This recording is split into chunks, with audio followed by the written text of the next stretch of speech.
Good evening, everybody, and again, we are on again for another show, but this time with Duncan, and Duncan has kindly sponsored us for this month and part of next month. So I'm really, really, really thank you for that, Duncan. Really glad about that. In the meantime, we tonight are going to talk about what I really want to talk about. It's about stigma against mental health for children in schools. Yeah, If that's possible, because yeah, absolutely. it's a bigger issue. All right. So what I want to talk about as a counsellor, when you go to all these schools and everything, and you're going in, and there's people say, "Oh, children can't get mental health, and they're not, but they can, they can get mental health. Children can." Okay, so Massively, yeah, of massively. course you can. So how do you deal in that situation with people who's got mental health? Wow. Where do we start, really? First and foremost, let's take a step back and go. Children very much suffer from mental health. The difficulty as a parent is identifying that and knowing when your children are struggling, and that's difficult for a teacher as well. If you can imagine, the teachers have a very, very difficult position, in the sense that they've got 30 people maybe to be watching over, and their job is to deliver the curriculum. Their job is to teach. So mental health, rightly or wrongly, for them is probably going to be a little bit on the back foot. But mental health can be anything. So it might be that one child is suffering with or struggling with the transition from year 6 to year 7. So that's going up from primary school, so age 11, into senior school. Some children are absolutely fine with it and actually run with it straight away.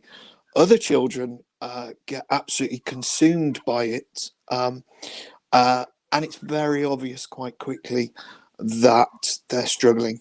And we can deal with the ones that we can see and we can identify. It's the ones that, I wouldn't say concealing it, because that sounds like they're purposefully hiding behind a mask. But it's the ones that are almost not shouting the most or not misbehaving, that may be concealing an issue that we need to deal with. The school system is very, very robust, in the sense that if a child's had a problem in year 6, for example, in primary school, then the pastoral teams will be aware of it when they transition into the new school. So things will be in place for them. It's, as I say, it's the ones where they may be struggling with grief and loss. They may have had, certainly the statistics at the moment are, for a class of 30, at least one child will have lost a parent or both parents. And, that age 11, what a responsibility to be dealing with, and children shouldn't have to deal with grief and loss, shouldn't have to deal with adult situations, but they have no choice. We have we see children, and I think the statistics are 1 in 4, who are caring. So that might be caring for a younger sibling, but actually it might be caring for an adult, and the system may not be aware of it because the parent has said, oh, I'm too embarrassed, I don't want school to know about this, or whatever the circumstance, pride often takes over.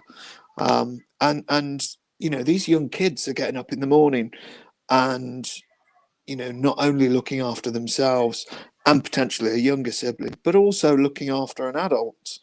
So that's over and above what a child should ordinarily be dealing with at secondary. So what you find is they will start coming in late, or they'll start coming in maybe with dirty clothes, or they'll say that they haven't eaten.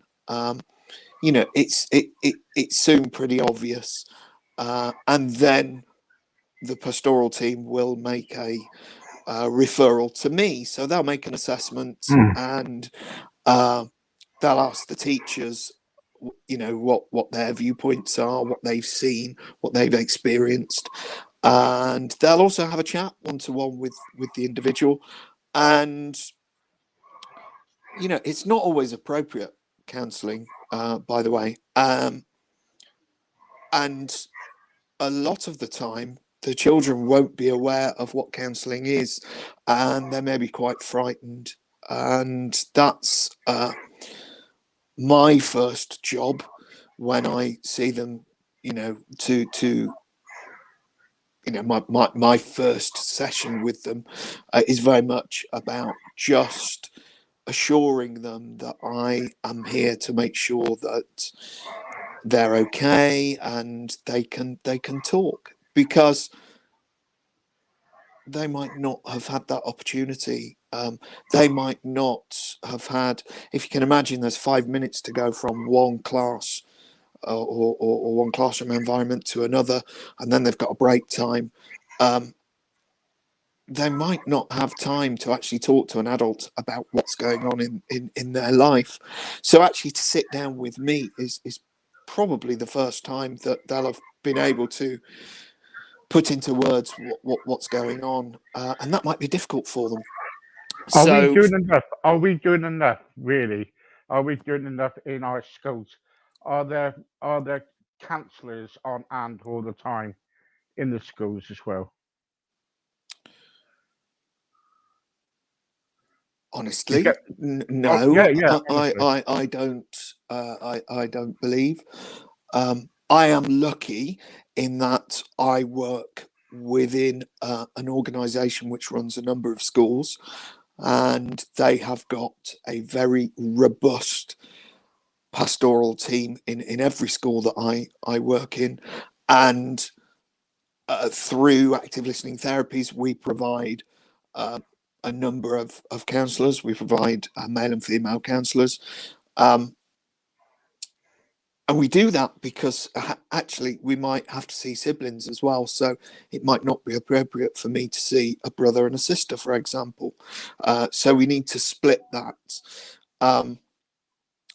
As for how other schools are doing, I couldn't say, because I don't work within those organisations. But there is no law, there is no statutory framework that says every school should have a school counsellor. And the reality is, in the situation we're in now, that should be the case. Now, Yeah. we've spoken about this before, and we touched on this. That presents a number of difficulties, in the sense that there's supply and demand. There are lots and lots of highly qualified, very skilled counsellors up and down the country. Some are accredited, some are not accredited. Just because a counsellor is not accredited doesn't mean they're not very good at what they do. In fact, just because they haven't got a counselling qualification doesn't mean they're not good at what they do. Counselling at the moment is an unregulated industry. And bringing it in line with schools kind of is the next step to make sure we have some regulation and a clear pathway so that every school achieves certain key markers. But from the industry, you could have some very, very good counsellors, and there are very good counsellors who have been seeing clients for 20 or 30 years who actually don't have a counselling qualification. They don't have a degree. They don't have an accredited. They're not a member of an accredited body, of which there's 4 or 5 main ones in the UK. I'm qualified. I am accredited. But actually, you could be the most qualified accredited counsellor, but if you haven't got the people skills, if you haven't got the personality, if you haven't got the skills to be able to empathise with your clients, you can have all the qualifications in the world, but you're not going to make a decent counsellor. The big argument right now is, and lots of people are wanting regulation within the industry, and quite rightly so, but that would knock out, I don't know, 40% of the population, at a guess, 40% of the counselling population in the UK. Ireland have brought in accreditation. I was listening to your guest yesterday from the States, and she was saying you need the degree and you need to be accredited. Absolutely. In America, that's very much how it goes. But in the UK, anyone, frightening as it is, anyone can call themselves a therapist or a counsellor. So by having the need in school, my worry is there will be not so qualified individuals placed in situations that arguably they're not right for. I could never, and I have to say, I'll be perfectly honest, working with children, there was 2 things when I went through my qualification that I said I wouldn't do. One of them was bereavement, and the other one was working with young people. My experience in other industries felt right for me to work with businesses and organizations and mentor adults, and I've done quite a bit of that. Without that experience, I couldn't have gone into, I couldn't have qualified, and then the next term walked into a job working with young people. And that's the fear, is that yes, we can put all of this in place and say it has to happen, but have we actually got the robust processes in place to ensure that this is governed properly? And have we got enough qualified and suitably experienced counsellors to be able to undertake working within a school environment? And I'll be perfectly honest with you, when I started working with young people, it frightened the pants off me. It really did, because it's not at all like working with an adult, because I can say to an adult, are you really feeling like this? And know, or they know that, they know that they're lying to themselves, for example, or they know that they're uncomfortable. And it's much easier for an adult to display that than it is a young person. More often than not, a young person will just sit there and to me, they just look vacant. And that's the challenge for me, is to break down that boundary of vacancy and connect with them so that they're comfortable in talking about their most personal thoughts. And actually, this counselling needn't be negative. I work with children who have never even thought about aspiration and are lacking in life skills or lacking in enthusiasm, and they drop into me because they're not developing, as it were. And there's a fine line between where does counselling finish and where does coaching start. Counselling can be positive as well, but arguably that's coaching, isn't it? That's me taking somebody who is struggling in life and giving them the tools and the enthusiasm to be able to explore their dreams and see the value in the education system and value in themselves, most importantly. And that's always the first thing that I work on is, self-development, self-care, making sure that self-worth is instilled, because without self-worth, they're not going to have confidence. But until you've built that, until you've built that bond, it's really difficult. But surely, Duncan, if we have counsellors in our schools, a counsellor in all the schools, right?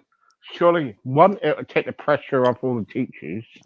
Surely, it will kind of like, what was it talking about the other day? About 20% at the moment in schools are being bullied. School children are being bullied. So that would take that away from them, wouldn't it? Yeah. Steve, it would be dreamy to say every school has to have a qualified individual or organisation to go in there and sort it. Will it take pressure off the teaching staff? I don't know is the honest answer to that. I'm not a teacher, so it'd be interesting to hear their perspective. I see things very differently to a teacher, and I have fallen out. What would you do as a counsellor? I'm sorry putting you on the spot, but No, go for it. What would you do as a counsellor on the outside? If you walk into a school and say, right, you're in charge of counselling, what would you, as Duncan, as a counsellor, change? Wow, that's $1 million question. Accessibility would be the first thing, so that children, young people, understand that there is a safe space. And one thing that I say to everybody, my door's open during the break time. My door's open during times that I'm not with anybody. And there are posters up throughout the school that say, if the door's open, come on in. It literally is an open door policy. And I do get kids walking in who don't feel confident to be able to have a chat with the pastoral team or a teacher or a TA or a dinner lady or whatever. So of course there has to be that need, but it's about assurance as well, to know that it is safe. It is confidential. There's a perception,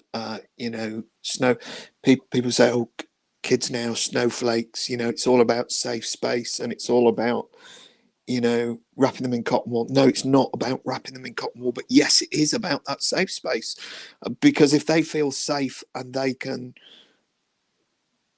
knock on the door, what a achievement, and that must be never underestimated. I say to them, wow, the hardest thing you'll do is To knock on that door, dig. innit? And Yeah, help. Yeah, totally, yeah, totally. yeah. Because then the process, there's momentum from there on in.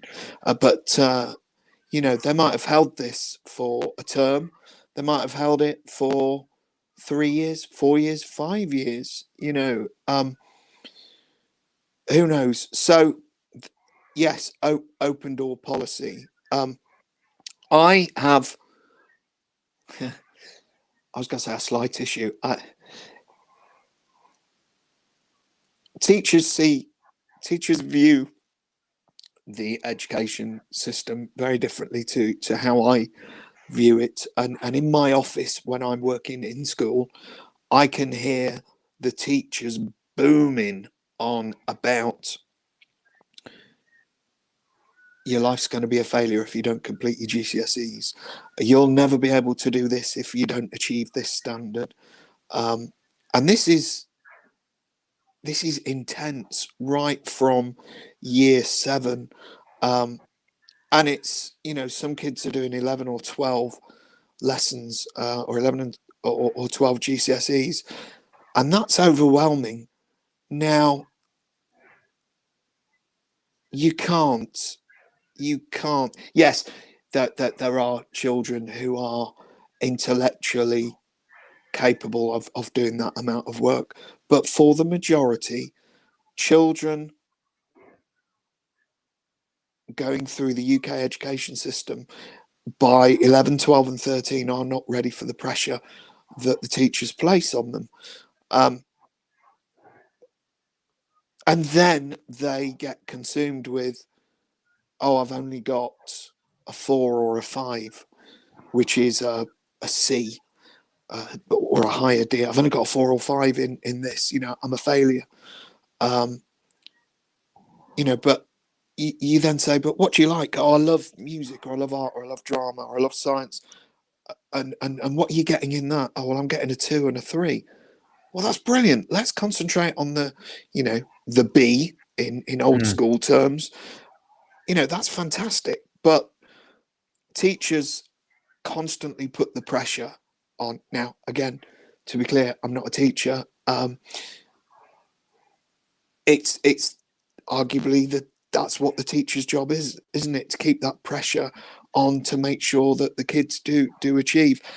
But for me, it feels so intense, and it feels like the education system is set up for children to fail rather than for children to succeed. If we take the education system in Scandinavia, kids play until they're 8 or 9. They don't go into I mean, yes, there are classrooms, but they don't go into a regimented education environment until their developmental, or their play and developmental connections, pathways are instilled, and they've made friends by that point, and they know that they're confident in their own skin being at school, and they're not under pressure.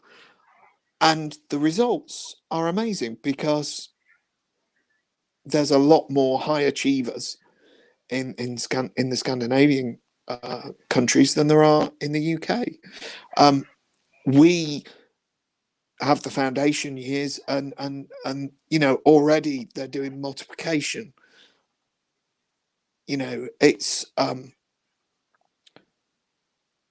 we need to let children play and develop, and that's massively underestimated in today's society. You know, we want kids to grow up Yeah, yeah. very quickly. I guess it's not just within education. We give the kids tools now. You know, there are parents, you know, giving their children mobile phones at 4, 5, 6, 7. Personally, I What, don't believe in that. what I want to do next is kind of like the next a few minutes. I want to show a video. Then I'm going to come back. Then I want to talk about bullying, if that's all right with you. Absolutely. Okay. Yep. Yep.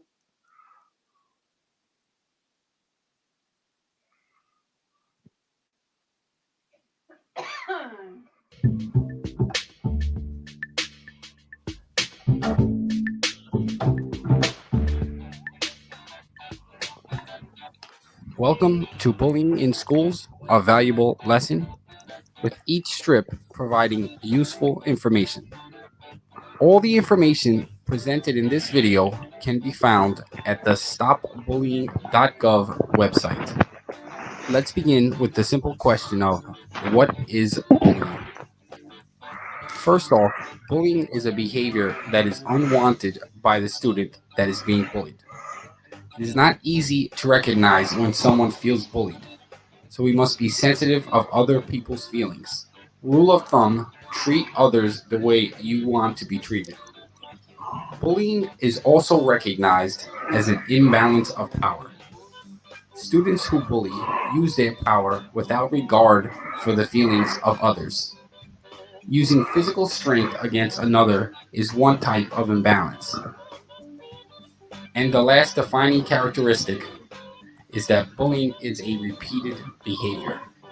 Bullying rarely stops of its own volition. Bullying behaviors happen more than once and continue and continue. Now we move on to the second part of the lesson, the danger of using labels. Avoid using labels. There are unintended consequences of labeling a student as a bully or labeling a student as a victim. You see, when we label a student as bully or victim, we send a message that the child's behavior cannot change. Refer to them as the child who bullied. There are damaging connotations that come with both terms. Now, instead of labeling the children, just label the behavior. A victim does not have to stay a victim for the rest of their lives. The danger with labels is that they often become a self-fulfilling prophecy. Now, where can bullying take place? And where can you expect to find bullying? Inside schools is the first place that comes to mind when we think about bullying locations. At school is where all teenagers and youngsters spend most of their time together. And bullying does happen in all schools around the world. The next place where bullying can take place is online.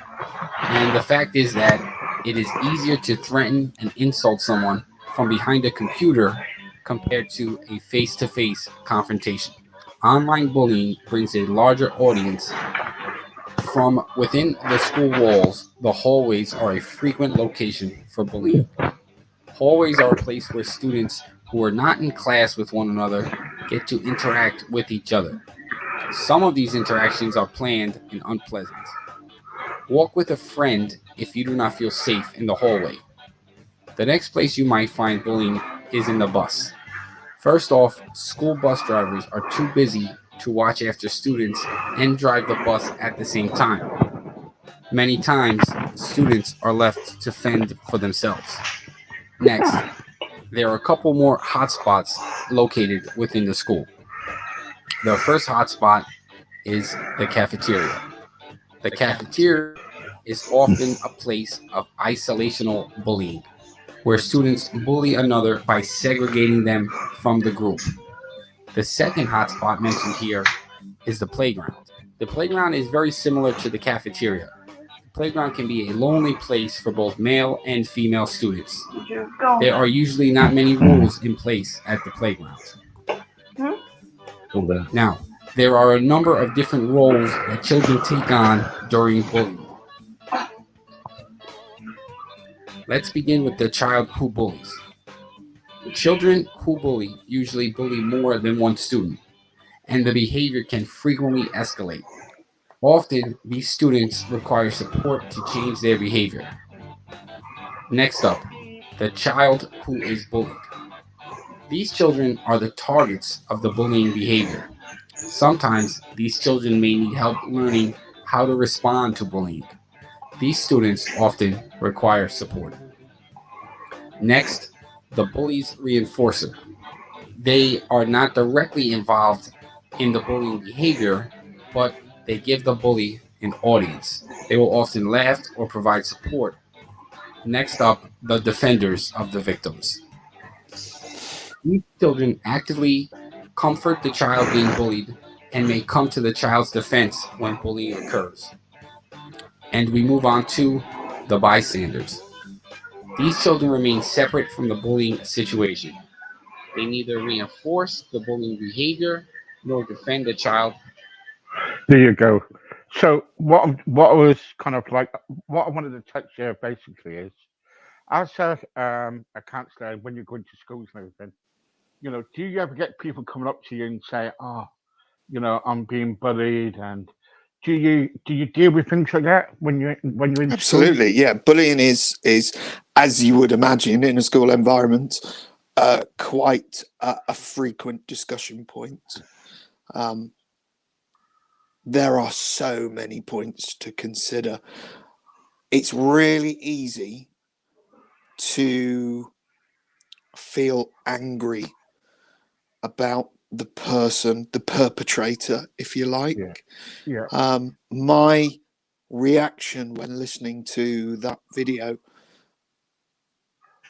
is we need to look at why these circumstances are happening.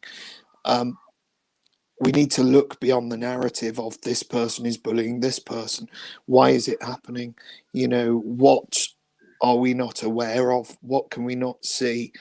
And the person that is doing the bullying, mm, arguably, is just as important as the person who is being bullied, particularly in my role, where I have to be non-judgmental, and mm, I have to view everybody with the utmost positive regard. So I might have, and it would be extremely rare, I've never had this situation where I've had the person who is bullying as a client I'm working with, but also the person who is being bullied on the right. same case, as it were. Okay, so if we let's start with the bully, right? Let's start with the perpetrator. So the perpetrator is in the room with you, and what's the procedure then? Do you go up to him and say, why are you bullying this person for? What is the method? The method is to sit down and build that relationship. So it's, tell me about yourself. I want to know the backstory of that person. So they might, with the information that's presented to me, I might find out that they're from a broken home, for example. I might find out that they've suffered bereavement recently, and I might find out that they're being abused. Abused, such a big word, physically, mentally, emotionally. All of those then make me go, okay, this is a cry for help. This is a cry for help. And we try to build that relationship, and then I will talk about their actions and how it would feel if somebody was doing that to them, and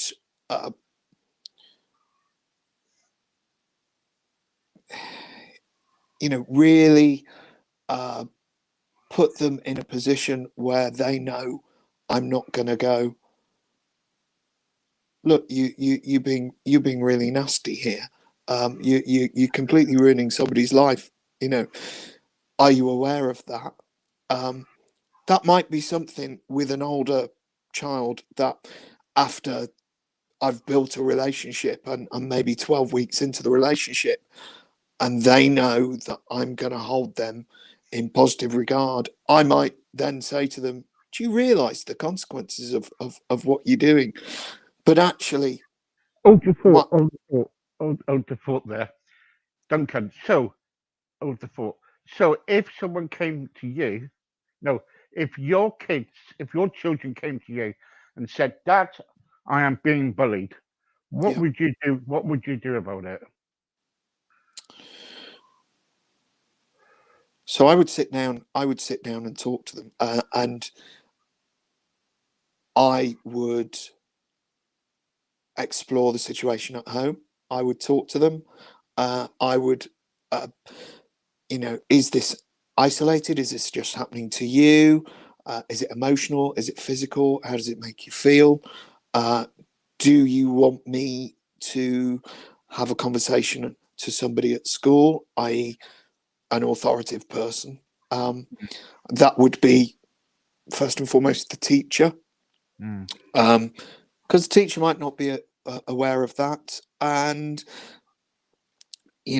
sometimes kids go, "Oh, no, no, no, no, it's just what happens, and I'll deal with it, and I've got friends." And then some kids are like, "No, no, no, no, wade in. I need that support and I need that help." Um, I would always, I would always focus on, what do you think you've done to put yourself in that position, or what is it about you? And this is a conversation I have a lot with young people. What is it about you that somebody feels that they need to bully you? So let's go through that. It might be that you've got a mum and a dad, which they haven't. It might be that you've got a shiny bike for Christmas and they didn't. It might be that you have nice clean clothes and they don't. So you kind of go, okay, actually you've not done anything wrong. And this is the light bulb moment. Often the person who's subjected to this hasn't done anything wrong. They've not put themselves in a position. It just happens. It's circumstantial. Born out of jealousy, Yeah, really. and that's what I was going to come to. Yeah. And that's really hard. So then when we're building up a picture now of one child has done nothing wrong, but Yeah. from another child's perspective has everything that they haven't got. Yeah. So they're then going to be abrasive, because that's their way of going, I don't like you because you've got something that I've got, or you make me feel uncomfortable because your life is perfect and your hair is perfect and you've got nice clean clothes and what a great skateboard you've got, and I haven't got any of that. So then all of a sudden, 10 minutes ago we were, it would have been very easy to go, perpetrator, bad person, shouldn't be happening. Actually, there's deeper narrative behind it that I need to identify, and then go back to school and go, well, the reason that this is happening is because bad things have happened to this person. Or do you know what? Sometimes bullying happens and the perpetrator doesn't know that they're doing it. So Oh yeah. one person's banter, and that's a phrase that gets used a lot. Oh, it's only banter. Yeah. Is another person's hurt. So you've got ginger hair, mate. That person knows they've got ginger hair and has heard it a million times, and they get upset about it. So they're sensitive because of their color of their hair, or they wear glasses, or they're overweight or underweight, or too tall or too small. So it feels very hurtful very quickly, and a throwaway comment can feel crushing. But the person that's said that might not be categorized as a bully. They Mm. might just have, it might just have been friendly banter, but it has got under somebody's skin so much that it becomes hurtful. And the bullying continues when that person goes home. And we have this conversation a lot about how are you sleeping? Well, I can't sleep at night because, I have these racing thoughts. And they have these racing thoughts about things that have happened in the playground or things that people have said, and it keeps that person awake at night. It keeps that young person awake because they then have a conflict, because in their young mind they're thinking, next time, how am I going to deal with the situation? And it's very easy. How many times have parents gone, well, if he hits you, hit him back? Mm-hmm. See, I'll be honest, because why I said to you just now about you, what would you do? Because if your children came to you and said they were being bullied, I was expecting you to come out with, like, well, I'm angry, I'll be angry, I'm going to go to the school, or secondly, I will tell my kids to hit them back. Because most parents do say that, don't they? Yeah. It's about,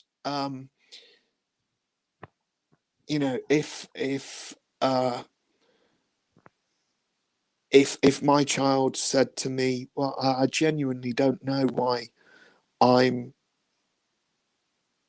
being bullied, then I would have to say to them, okay, is this something that somebody has said to you? Has somebody said to you, you are being bullied? And now all of a sudden you're worried about being bullied. Is this something that, genuinely has been going on for a long time? In which case, why have you never come to me? And, why have you never had that conversation with me? I hope that with my family, I have instilled in them that you can come and say anything to me. It's really easy to go, just hit them back. And that might sort the situation totally. But then do you become the bully? It's such a fine line. And Oh no, if it's a ripple effect. You know that, because if you say to your, it's like they're saying, I'll get my friends on to do it, or if you say, oh well, just go and hit them back or something like that. So then you're passing it down. It's like a ripple effect, really. And someone else, like, or your wife could say, oh, just hit them back, and it goes on and goes on. What happens if there's never been any physical interaction? My child then hits somebody and causes harm, hospital, whatever. That's going to affect my child's education in the long term. So I have to, I have to be as open as I can be, and arguably, I do have those skills that many parents don't, in being able to be non-judgmental and not get angry. It's so difficult. There are a lot of occasions where I have, and more often than not, this is a conversation I have with girls. They go, I'm being bullied. And you go, well, why are you being bullied? Don't know. Okay, well, something must have happened. You must have done something. Well, I took a selfie and I sent it to someone. Right, okay. And then that person sent it to somebody else. And then 4 people sent it to 4 people, and 8 people sent it to 8 people, and then all of a sudden, everybody in the year has got a topless photo of this person. We live in a very sexualized world right now, and I wonder whether parents actually realize that their children are as liberated as they are, because they might think that it's acceptable at 14 or 15 to send a shot of yourself in front of a mirror in a bikini, or worse still, a naked photo, and oh, don't send this to anybody, or somebody's been putting pressure on somebody, oh, just send it to me, I'll not send it to anybody. And then all of a sudden the whole school's got wind that somebody did something, and then they're getting bullied. But then you go, okay, I can see where this has come from, so we have to think about action, reaction, and consequence. So there's a really good life skill there. If you don't want anybody looking at your body, then don't take a picture of it. Don't even have it on your phone, because if somebody nicks your phone out your bag and knows your password, then horrible things are going to happen.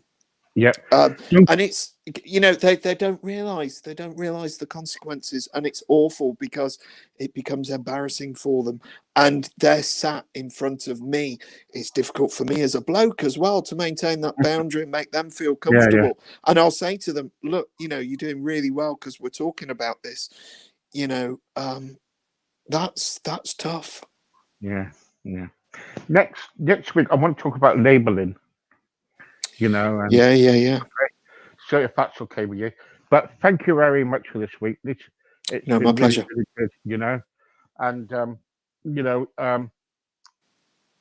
it's really hard, especially when you got children, and I'll take my hat off to you that you do kind of like help all these young people can see what's ahead of them, because sometimes like pressures at home and they've got to come to school and everything, and they sometimes they do find it hard to kind of like deal with things because they're pressured with exams and everything, and etc., and it's all the pressure on them. So thank you very much for your time. I'm My so pleasure. grateful. Again, thank you, and good night, basically. Yeah, we'll see you next week. Thank you very much. Thank you. Take Bye-bye. care, Steve. Bye-bye. Bye. So that was Duncan from Active Therapies. Can I just say, if you're interested in anything that we've been hearing, watch the video back, please share. If you need any talk about any counselling or anything, please contact Duncan. Nice gentleman to talk to. And also, please follow us on Facebook. We're on all the platforms now. We're on Anchor. We're on all the platforms. We are I think it's number 65 now in the charts type thing. So we are kind of like moving up. We just got to get more growth in there. Also, got to tell you that there is no shows tomorrow or Sunday. Oh, sorry, Robbie Ainsley's on Sunday, but that's it. And we start again on Monday properly, and we got all different people next week. So, and we're fully booked up now until March. So please don't kind of like come to me and ask me for and dates for February, because we're just keep on piling it on, and I do need a break sometime. Anyway, thank you very much, everybody, and good night. God bless. Just stay there for a minute.